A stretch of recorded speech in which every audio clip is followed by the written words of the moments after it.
नमस्कार. मी अनिल ओगले. ना मी स्वतःला डॉक्टर म्हणत, ना मी स्वतःला वैद्य म्हणत, ना मी स्वतःला काही म्हणणार. मी एकमेव हा जो व्हिडिओ करतो आहे, की बरीच मुलं करिअरबाबत अतिशय साशंक असतात. नेमकं कशात काय करू, कसं करू आणि डिग्री जरी घेतली, तरी त्यांना योग्य असं अपेक्षित मान, इज्जत किंवा पैसे हे फारसं मिळत नाहीत.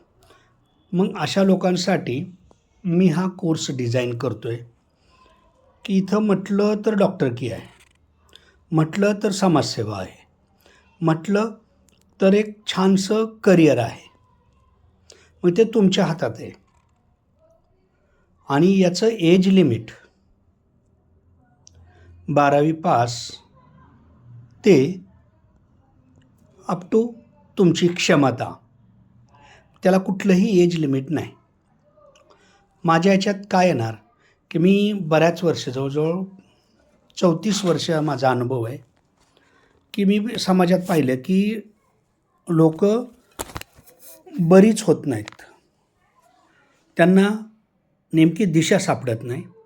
त्यांना नेमकं कशासाठी मी काय करतो आहे हेच त्यांना कळत नाही. आणि मग या डॉक्टरकडून त्या डॉक्टरकडे कार्ड एक्सरे, कार्ड MRI, कर सर्जरी अशा गोष्टी केल्या जात आहेत.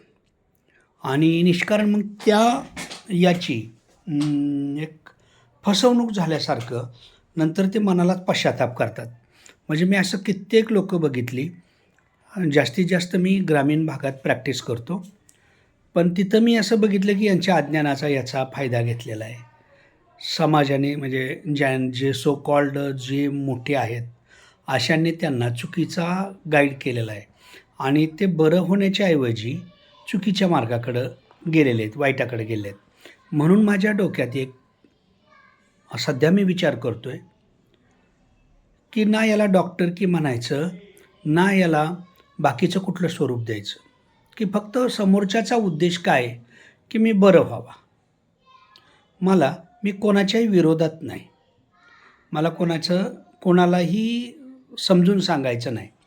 फक्त समाजामध्ये जी नेमकी गरज आहे, असं मला वाटतं, ती माझ्या परीने मी लोकांपर्यंत पोहोचण्यासाठी मी या माध्यमाद्वारे किंवा अजून लोकं येऊन माझ्या जे मनातली कन्सेप्ट आहे, जी संकल्पना आहे, की त्याद्वारे लोकजागृती करून लोकांना योग्य ती औषधं, योग्य त्या पद्धती, योग्य ते मार्गदर्शन हे करून लोकांना एक वेगळ्या पद्धतीने गाईड करून, समजून सांगून, गरज पडल्यास औषधं पण देऊन, ज्या गोष्टीची आज लोकांना गरज आहे, त्याचा योग्य तो पुरवठा करून लोकांच्या मनात असलेले शंका, धावपळ, इकडं-तिकडं जाणं, निश्चित असा मार्ग न समजल्यामुळं नेमकं कसं काय करावं हे न कळणं आणि त्यात बऱ्याच लोकांचं वय झालेलं असतं.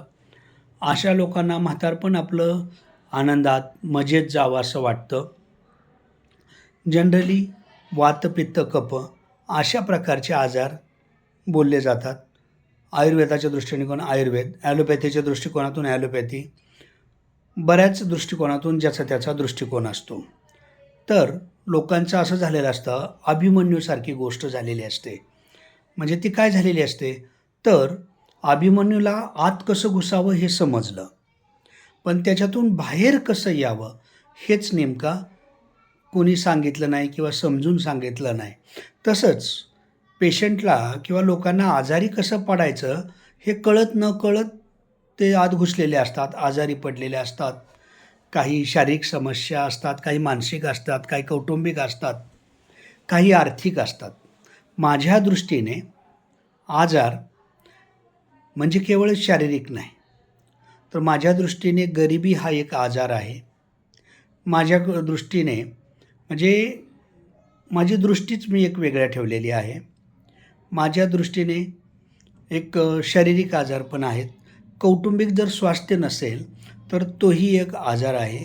करिअरदृष्ट्या वेल सेटल्ड नसेल तर तोही एक आजारच आहे. भावनिकदृष्ट्या नीट समाजामध्ये वागू शकत नसेल तर तोही एक प्रकारचा आजारच आहे. मग आपल्याला बाकीचं माहीत आहे, जाडी हा एक आजारच आहे. दारू पिणं किंवा कुठलीही गरजेपेक्षा जास्त व्यसनाधीनता होऊन माणूस चुकीच्या मार्गाला जाणं म्हणजेच ती एक आजारच आहे. म्हणून केवळ शारीरिक आजाराने न जाता मानसिक, आध्यात्मिक, भौतिक असे बरेच प्रकारचे आर्थिक, सामाजिक असं वेगवेगळ्या प्रकारचे आजार आहेत. आपण आजारी पडलो की डॉक्टरांकडे जातो. पण एक तुम्हाला गोष्ट सांगतो, 2 ॲक्सिडेंटमध्ये एक जणाची काहीच चूक नसते. काही कारण नसताना त्याच्या गाडीचा ॲक्सिडेंट होतो. त्याची आर्थिक तारांबळ असते आणि त्यात गाडीचा ॲक्सिडेंट म्हटलं तर काहीच कारण नसताना त्याचा BP वाढतो. BP वाढल्यानंतर त्याला नंतर काही दिवसांनी हृदयाचा त्रास होऊ शकतो. मग त्याचं आजाराचं मूळ कारण काय आहे? तर आपल्याला हा ॲक्सिडेंट दिसतो. पण जोपर्यंत हा झालेला ॲक्सिडेंट त्याची काही चूक नसताना झालेल्या गोष्टी, झालेला पोलीस स्टेशनचा त्रास, कोर्टाचा त्रास याचा त्याच्या मनावर परिणाम होऊन ही व्यक्ती आजारी पडते. आता सर्वसामान्यपणे आपल्याला असं वाटतं की आजारी पडलेल्या माणसाला डॉक्टरांकडे जावं. तर अशा प्रकारचा त्याचं नेमकं कॉज काय? त्याच्यावर परिणाम कशाचा झालेला आहे? त्याला नेमकं काय हवं आहे? काय नको आहे? हे कुठल्याही मेडिकल सायन्समध्ये शिकवलं जात नाही. त्याच्यामुळं कुठल्याही प्रकारचे आजार 100% बरं होतील आणि माणूस नॉर्मली जीवन जगायला चालू करेल असे बहुतांशी डॉक्टर किंवा बहुतांशी हॉस्पिटल्स हमी देत नाहीत. हॉस्पिटल्स, डॉक्टर्स अत्यंत गरजेची गोष्ट आहे. याबाबत माझेही दुमत नाही. पण प्रत्येक गोष्टीच्या मागे एक वेगळी गोष्ट दडलेली असते आणि ती नेमकी काय गोष्ट आहे? मग न्यूरो लिंग्विस्टिक प्रोग्रामिंग म्हणा, बाकीचं ज्योतिष म्हणा, वास्तू म्हणा, अशा खूपशा गोष्टी आहेत माणसावर परिणाम करणाऱ्या. मी माझ्या याच्यामध्ये त्या वेगवेगळ्या पद्धतीने शिकवणार आहे. आणि एक परिपूर्ण डॉक्टर, परिपूर्ण समाजसेवक, परिपूर्ण समाजाला नेमकी कशाची गरज आहे? आर्किटेक्चरची गरज आहे का घराला घरपण देण्याची गरज आहे? प्रचंड सुंदर घर आहे, पण त्या घरात माणूस छान राहू शकत नाही. मग त्याचं काय करायचं?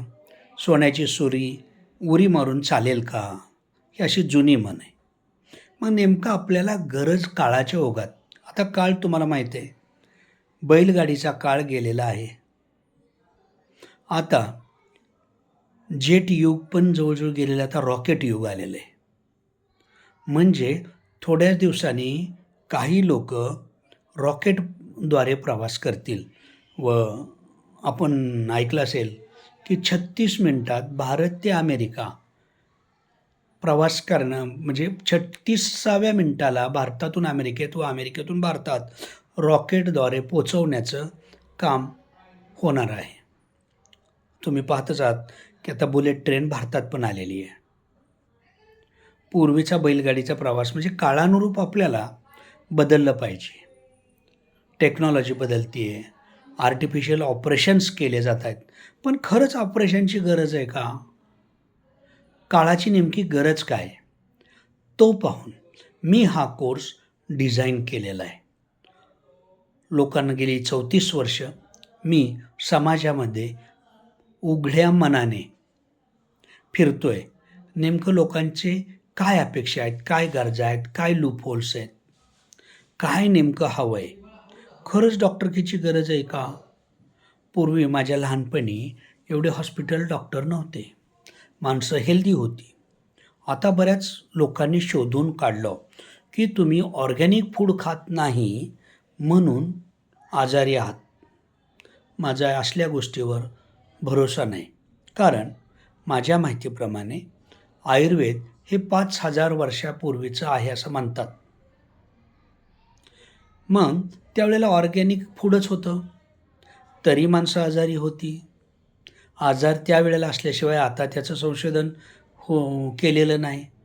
काळाच्या ओघात फक्त त्याचं परिस्थितीजन्य पाहून त्याचं नीट रिरायटिंग करणं, रिइस्टॅब्लिशमेंट करणं व योग्य पेशंट पाहून योग्य पेशंटला योग्य पद्धतीने, मग ते ॲलोपॅथी असो, ॲक्यूट गोष्टीसाठी ॲलोपॅथीला पर्याय नाही. लाँग गोष्टीसाठी जे क्रोनिक म्हणून डेव्हलप झालं आहे त्याला आयुर्वेद हा उत्तम पर्याय आहे, किंवा होमिओपॅथी असेल किंवा आजारानुरूप वेगवेगळ्या गोष्टी असतील. मी म्हणत नाही की हीच पॅथी योग्य, पण माझ्या मते सिम्पॅथी, इम्पॅथी ह्या गोष्टी काळाच्या ओघात सगळ्यात मेन पॅथी आहेत. काळाबरोबर आपल्याला बदलावं लागेल. औषधं बदलतील, औषधाच्या पद्धती बदलतील. आता आपण AIचा जमाना आहे, त्याप्रमाणे रोबोटद्वारे ऑपरेशन होतात, दुर्बिणीतून ऑपरेशन होतात. अशा वेगवेगळ्या ऑपरेशनच्या पद्धती आल्या. काळानुरूप पेशंटची मानसिकता बदललेली आहे, आजार बदललेले आहेत, स्थिती बदललेली आहे. त्यानुरूप मी हा कोर्स केवळ काळाबरोबर, काळाची ओळख ठेवून, काळाबरोबर पावलं ओळखून, काळाची पावलं ओळखून मी हा डिझाईन केलेला आहे.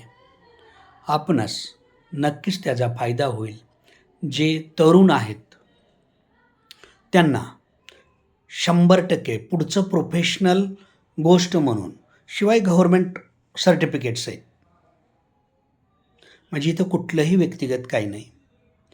गव्हर्मेंटचाही आधार घेणार व तुमचं भावी करिअरसुद्धा आर्थिकदृष्ट्या, मला सध्याला डॉक्टरांचं काय चाललं आहे मला माहीत आहे, म्हणून मी डॉक्टरांना BAMS, BHMS अशा डॉक्टरांनासुद्धा विनंतीपूर्वक सांगेल की माझा कोर्स जॉईन करा. आपणास 7 आकड्यापर्यंत आर्थिक उत्पन्न येण्याची, शिवाय असलेले चुकीचे आजार, क्रोनिक आजार, हृदयाचा असो, किडनीचा असो, गायनेकोलॉजिकल प्रॉब्लेम असो, एक वेगळ्या पद्धतीने, वेगळ्या विचाराने, वेगळ्या मानसिकतेने आपणास ते बऱ्यापैकी रिव्हर्सल करायचं आहे. आज मी इथं कोणताही असा 100% दावा नाही बोलत की ते बरेच होणार, बरेच करणार. पण जर तुम्ही साथ दिली तर आपण छातीला हात ठाकून लावू सांगू शकतो की तुम्ही पूर्वीचं छानसं जीवन जगणार, सुखासमाधानाचं जीवन जगणार. जीव घेणारे आलेले कॅन्सर, पॅरालायसिस अशासारख्या आजारावर आपण मात करून पुन्हा एक साधं सरळ जीवन जगणार, विना खर्चाचं जीवन जगणार, साधं सात्विक जीवन जगणार. समाजाला तुमची गरज आहे, त्यासाठी तुम्ही समाजात पुन्हा उत्साहाने, जिद्दीने काम करणार. आपल्या प्रपंचाला कसा हातभार लावता येईल ते लावणार. म्हातारपण आणि आजार ह्यांचा बराचसा संपर्क असतो. मग ते कसं म्हातारपणी नेमकं ते कसं कट करायचं? एक सुखी समाधानी जीवन जगत जगत, अमृत तर पिऊन तुम्ही आलेलं नाही, मी आलेलो नाही, ते आपण काळाच्या ओघात ते स्वीकारावं लागेल. पण आजारामुळे आपण निश्चितच आपलं वयोमान कमी होणार नाही हे नक्की. यासाठी मी हा कोर्स डिझाईन करतो आहे. Reversal of chronic diseases, rejuvenate, redevelop of your mind and body and soul, हे मी चालू करतो आहे. आपण जॉईन व्हा. धन्यवाद.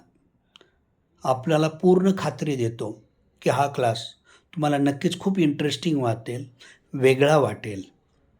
तुम्ही आतापर्यंत जे ऐकलं नाही, पाहिलं नाही, जे समजलं नाही, जे समजून घेतलं नाही, BMSमध्ये असो, BHMSमध्ये असो किंवा नॉर्मल लाईफमध्ये, तुम्हाला वेगळं असं जीवन, मग ते औषधाशिवाय असो, औषधाबरोबर असो, थेरपीशिवाय असो, थेरपीबरोबर असो, मानसिक असो, शारीरिक असो, एक वेगवेगळ्या पद्धती आहेत, संकल्पना आहेत, त्या तुम्ही समाजामध्ये मांडाव्यात.